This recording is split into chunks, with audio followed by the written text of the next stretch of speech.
पश्चिम Asia में नया war zone active हो गया है।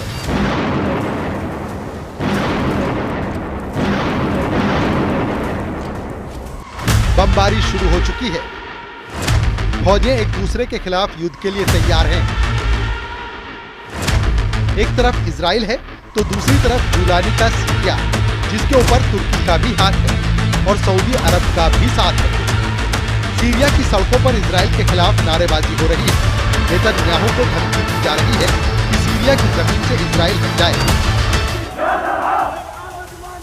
नहीं तो इजराइल को सबक सिखाया जाएगा।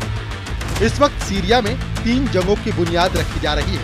पहला है ग्रेटर इजराइल, जो नेतन्याहू बनाना चाहते हैं। दूसरा है ऑटोमन साम्राज्य, जो एर्दोआन का ख्वाब है। और तीसरा है ग्रेटर अरब, जो जुलानी का जुनून माना जा रहा है।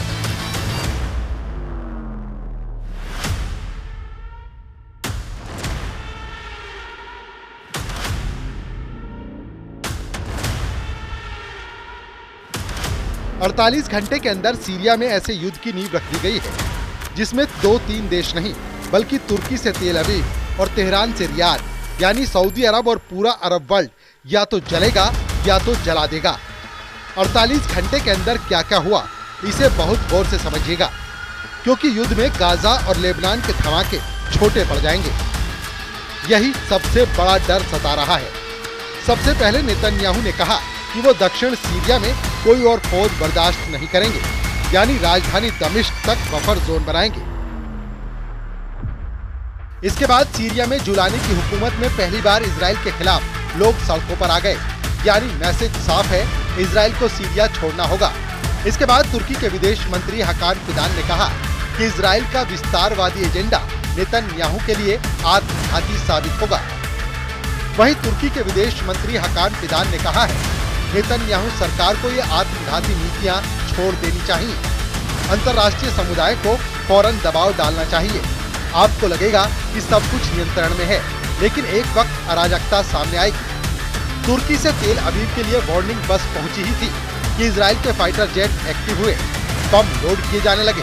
इजराइल के F-16 और F-15 लड़ाकू विमानों को बमबारी के मिशन के लिए तैयार किया गया और फिर इंतजार हुआ नेतन्याहू के ऑर्डर का। इजराइल के तेवर खतरनाक होते गए, लेकिन तभी सीरिया से ऐसी वार्निंग आई जिसे नेतन्याहू के गुस्से का लेवल एकदम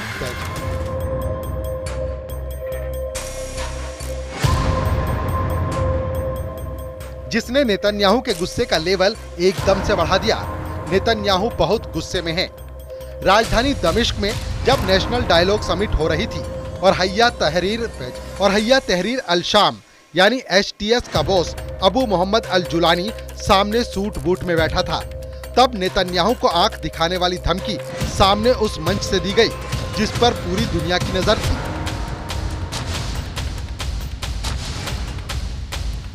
सीरिया नेशनल डायलॉग के सदस्य हुदा अत्तासी का भी बयान सामने आया है, जहां उनका कहना है सीरिया में इजराइल की घुसपैठ की निंदा की गई है। जहां उनका कहना सीरिया में इजराइल की घुसपैठ की निंदा की गई है। इसे सीरिया की संप्रभुता का बड़ा उल्लंघन बताया गया है। इजराइल फौरन वापस लौटे। हम इजराइल के प्रधानमंत्री की भड़काने वाली बातों को खारिज करते हैं। अंतर्राष्ट्रीय समुदाय को दबाव बनाकर इजराइल के हमले रोकने चाहिए। साफ है, सीरिया में इजराइल को लेकर जो मूड सड़कों पर है, वही तेवर अब जुलानी सरकार दिखा रही है। ये मैसेज इजराइल बहुत जल्दी पहुंचा। इजराइल के एयरबेस पर जो लड़ाकू विमान बमबारी के लिए तैयार किए जा रहे थे, उनको नेतन्याहू की तरफ से फौरन ऑर्डर जारी कर दिया गया। इस बहुत ही खतरनाक मिशन के बाद पूरे अरब वर्ल्ड से लेकर अमेरिका तक खबरें छपने लगी। खबर ये कि इजराइल ने दक्षिण सीरिया में कई मिलिट्री बेस और कमांडर सेंटर को टारगेट बनाया है। खबर ये कि राजधानी दमिश्क से 20 किलोमीटर दूर किस्वा शहर में बमबारी की गई है। खबर ये कि इजराइल बता रहा है कि अगर HTS और उसके लीडर जुलानी ने दक्षिण सीरिया में कदम रखा तो इजराइल बर्दाश्त नहीं करेगा। UN महासचिव के प्रवक्ता का कहना है कि हमें इजराइल द्वारा सीरिया की संप्रभुता और क्षेत्रीय अखंडता के लगातार उल्लंघन और 1974 के समझौते को तोड़ने पर फिक्र है। अंतर्राष्ट्रीय कानून का सम्मान किया जाना चाहिए।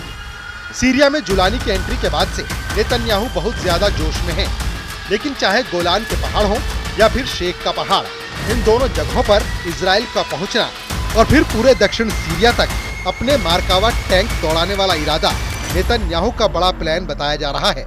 ये ऐसा प्लान है जिसे लेकर तुर्की में खतरे की घंटी बज रही है। क्या ये ग्रेटर इजराइल बनाम ऑटोमन साम्राज्य की टक्कर है? क्या इजराइल और तुर्की अब एक दूसरे से सीरिया को लेकर बहुत बड़ा युद्ध करने की तैयारी में लगे हैं?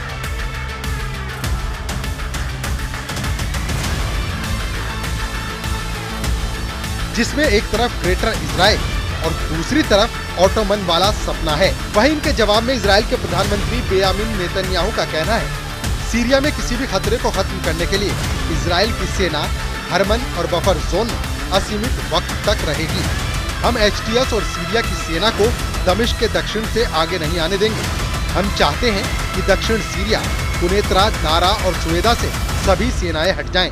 सीरिया को लेकर हो रही तुर्की और इजराइल की टक्कर में एक नया ट्विस्ट आ गया है और इसकी वजह है सऊदी अरब, क्योंकि इस टक्कर में अब सबसे ताकतवर अरब देश कूद पड़ा है।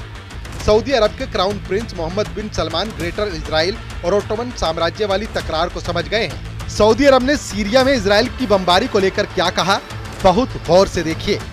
सलमान की सरकार ने कहा है कि इजराइल की बमबारी सीरिया को अस्थिर करने की कोशिश है। सीरिया पर हमला करके इजराइल ने अंतर्राष्ट्रीय कानून तोड़ा है।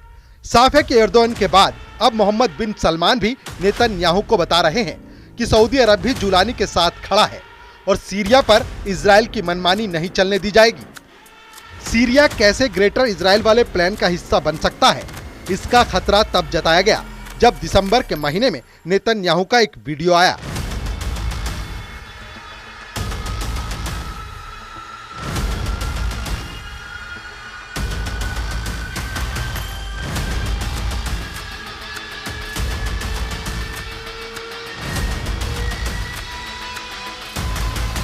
हेलीकॉप्टर से उतरने के बाद नेतन्याहू उस पहाड़ पर पहुंचते हैं जिसको कहा जाता है जबल अल शेख, यानी शेख का पहाड़। सीरिया की ऊंची चोटी को इजराइल माउंट हेरमोन कहता है। सीरिया में शेख का पहाड़ सीरिया और लेबनान के बीच में 150 किलोमीटर पर्वत श्रृंखला का हिस्सा है। इसका बड़ा हिस्सा सीरिया में है और इसकी सबसे ऊंची चोटी को ही शेख का पहाड़ कहा जाता है। इसकी ऊंचाई 2814 मीटर है। ये पर्वत श्रृंखला दक्षिण में सीरिया की गोलान की पहाड़ियों से मिलती है, जहां इस वक्त बड़े हिस्से पर इजराइल ने कब्जा कर रखा है। नेतन्याहू की इन तस्वीरों को देखकर सबसे पहले ईरान का गुस्सा भड़का था और अब तुर्की के साथ साथ जुलानी का सिस्टम भी बेचैन हो गया है। वहीं एर्दोगन की सबसे बड़ी ख्वाहिश है कि अखंड तुर्की बनाया जाए, सीरिया के उन इलाकों पर कब्जा किया जाए जो ओटोमन साम्राज्य के दौरान उसकी जद में रहे हैं।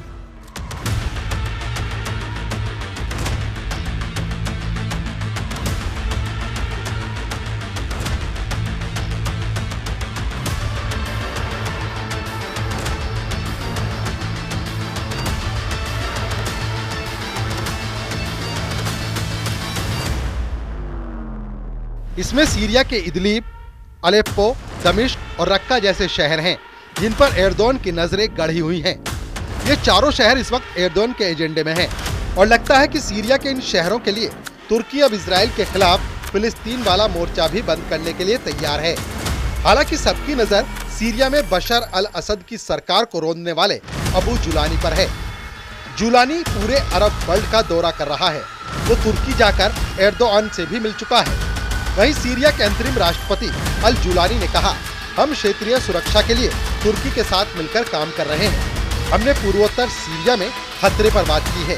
हम चाहते हैं कि दक्षिण सीरिया से इजराइल हटे।